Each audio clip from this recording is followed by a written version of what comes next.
Assalamualaikum warahmatullahi wabarakatuh. Saya Amelia Sotun Hasana dari kelas PTIKH. Pada kesempatan kali ini saya akan membahas 6 topik.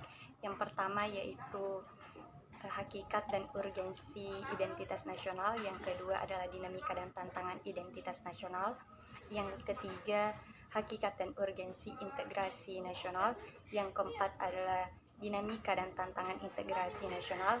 Yang kelima adalah hakikat dan urgensi konstitusi negara Indonesia, dan yang keenam adalah dinamika dan tantangan konstitusi negara Indonesia. Hakikat dan urgensi identitas nasional. Identitas nasional dari dua kata, yaitu identitas dan nasional. Identitas berasal dari bahasa Inggris identity, yang berarti ciri atau penanda yang dimiliki oleh seseorang, pribadi atau kelompok. Nasional berasal dari kata nation dari bahasa Inggris, yang berarti kebangsaan, berkenan atau berasal dari bangsa itu sendiri, meliputi suatu bangsa. Identitas nasional adalah ciri-ciri, karakter, perasaan, atau keyakinan tentang kebangsaan yang membedakan satu bangsa dengan bangsa lain. Seperti kalau kita mendengar kata bangsa Indonesia, apa yang pertama muncul di benak kita? Bangsa Indonesia merupakan bangsa yang memiliki kebudayaan yang beragam. Nah, itulah yang menjadi identitas nasional bangsa Indonesia. Kemudian 4 identitas nasional pertama yaitu bendera sang merah putih, yang kedua bahasa yaitu bahasa Indonesia, yang ketiga lambang negara yaitu Garuda Pancasila, kemudian yang keempat adalah lagu kebangsaan Indonesia Raya. Sumber historis, sosiologis, dan politis identitas nasional. Sumber historis identitas nasional ini muncul saat kesadaran masyarakat Indonesia ada bahwa ternyata mereka sedang dijajah di negara mereka sendiri. Peristiwa ini disebut masa kebangkitan nasional tahun 1908. Kemudian Kongres Kebudayaan, Kongres Pemuda Kedua, dan pasca proklamasi kemerdekaan. Sumber sosiologis, identitas nasional telah terbentuk dalam proses interaksi, komunikasi, dan persinggungan budaya secara alamiah, baik perjalanan panjang menuju Indonesia merdeka maupun melalui pembentukan intensif pasca kemerdekaan. Kemudian sumber politis, identitas nasional diatur dalam Undang-Undang Nomor 24 Tahun 2009. Mengapa sih identitas nasional ini penting? Yang pertama, dengan identitas nasional Indonesia dapat dibedakan sekaligus dikenal oleh bangsa lain.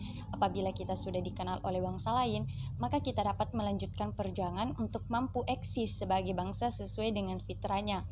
Yang kedua, sangat penting bagi kelangsungan hidup negara dan bangsa karena dapat mempersatukan negara-negara. Yang ketiga, penting bagi kewibawaan negara dan bangsa Indonesia sebagai ciri khas bangsa. Dengan saling mengenal identitas, maka akan tumbuh rasa saling hormat, saling pengertian, dan tidak adanya sentrifikasi dalam kedudukan antar negara dan bangsa. Pancasila merupakan warisan dari founding father untuk bangsa Indonesia yang merupakan cerminan watak dan perilaku Indonesia agar dapat dibedakan dengan bangsa lain. Dalam Pancasila sudah memuat berbagai aspek mulai dari religius, humanis, nasionalis, demokratis, dan sosialis. Pancasila adalah identitas nasional yang paling unik karena bukan hanya sebagai identitas melainkan juga sebagai jati diri bangsa Indonesia. Pancasila sebagai dasar negara, sebagai cerminan dari jiwa dan cita-cita hukum bangsa Indonesia dengan penyelenggaraan bernegara dan menjadi sumber dari segala sumber hukum di Indonesia. Dinamika dan tantangan identitas nasional.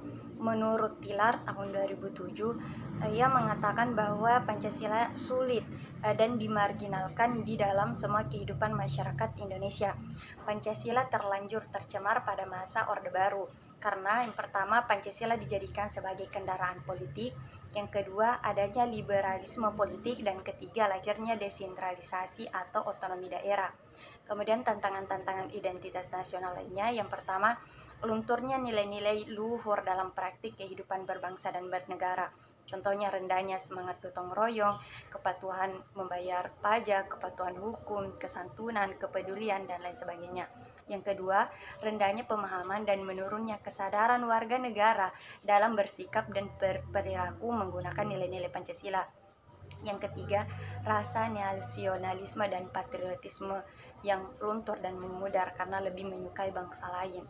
Permasalahannya terletak pada sejauh mana warga negara Indonesia memahami dan menjadari dirinya sebagai warga negara yang baik yang beridentitas sebagai warga negara Indonesia. Oleh karena itu, warga negara yang baik akan berupaya belajar secara berkelanjutan agar menjadi warga negara, bukan hanya yang baik tetapi juga cerdas. Integrasi nasional akan proses pemersatuan bagian-bagian unsur-unsur atau elemen yang terpisah dari masyarakat menjadi satu kesatuan yang lebih bulat, menjadi suatu bangsa.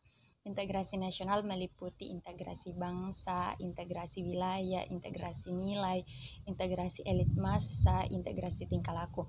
Namun secara umum ini terdiri dari 3, yaitu integrasi politik. Dalam integrasi politik ada dimensi vertikal, hubungan erat massa, penguasa, dan rakyat guna menjembatani celah perbedaan dalam rangka pengembangan proses politik yang partisipan. Kemudian horizontal, hubungan antara suku, umat beragama, dan golongan masyarakat. Kemudian integrasi ekonomi ini adanya saling ketergantungan antara daerah dalam upaya memenuhi kebutuhan hidup. Kemudian yang ketiga, integrasi sosial budaya adalah proses penyesuaian unsur-unsur yang berbeda dalam masyarakat sehingga menjadi satu kesatuan. Unsur-unsur tersebut meliputi ras, etnis, agama, bahasa, kebiasaan, dan sebagainya. Integrasi bangsa diperlukan guna membangkitkan kesadaran akan identitas bersama, menguatkan identitas nasional, dan membangun persatuan bangsa. Integrasi masyarakat merupakan kondisi yang sangat diperlukan bagi negara untuk membangun kejayaan nasional demi mencapai tujuan yang diharapkan. Ketika masyarakat suatu negara senantiasa diwarnai oleh pertentangan atau konflik, maka akan banyak kerugian yang diderita, baik kerugian berupa fisik material seperti kerusakan sarana dan prasarana yang sangat dibutuhkan oleh masyarakat. Dinamika dan tantangan integrasi nasional. Integrasi muncul pada masa pendobраkan. Pada masa tersebut, semangat dan gerakan kebangsaan Indonesia telah berhasil mendobrak belenggu penjajahan dan menghasilkan kemerdekaan. Kemerdekaan bangsa Indonesia diproklamasikan pada tanggal 17 Agustus tahun 1945. Sejak saat itu, bangsa Indonesia menjadi bangsa merdeka, bebas, sederajat dengan bangsa lain, yang awalnya dari bangsa yang terpisah dengan beragam identitas menuju bangsa yang satu, yakni bangsa Indonesia. Apa sih tantangan dalam membangun integrasi? Dalam upaya mewujudkan integrasi nasional, tantangan yang dihadapi datang dari dimensi horizontal dan dimensi vertikal.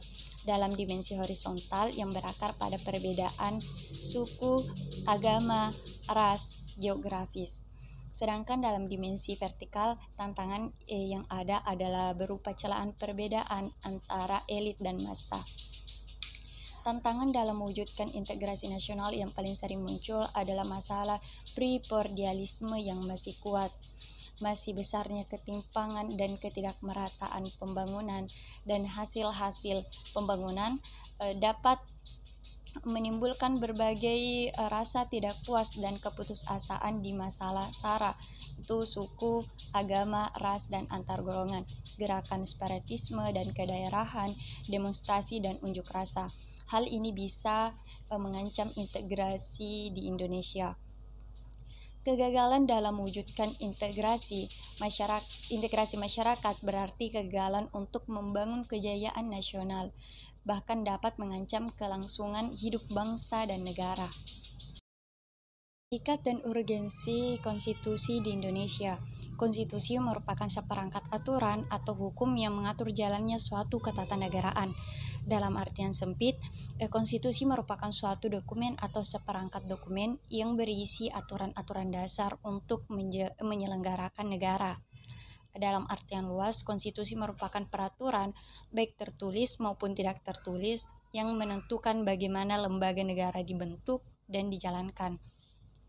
Jika kita mengartikan konstitusi secara sempit, maka terdapat negara yang tidak memiliki konstitusi yang termuat dalam suatu dokumen tunggal, contohnya Kerajaan Inggris.